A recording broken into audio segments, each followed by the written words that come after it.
ఆ శరీరాన్ని చూసేటప్పటికే హడిలిపోయారంటే ఒక మోస్తరువాడు పలకలేకుండా వీరభద్రావతారం అంటే అలా ఉంటుంది.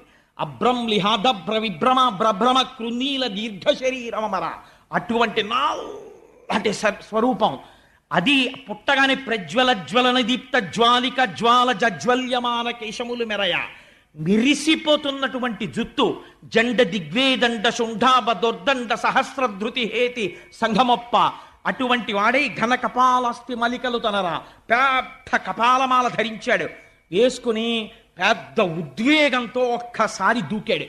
దూకి శంకరుడి పాదాలకి నమస్కరించాడు. అనఘుడు రుద్రుచేరి ముదమార ప్రదక్షిణమాచరించి అనివార్యగతి వేగంబున కుంభిని దక్కతలన్ పదంబుల మణి నూపురం మ్రోయ భీషణ దంస్ట్రలున్ వెలుగా ఒక్కసారి బయలుదేరాడు. ఆ బయలుదేరినటువంటి శబ్దం ఎలా వచ్చిందంటే ఆ పరమశివుడి దగ్గర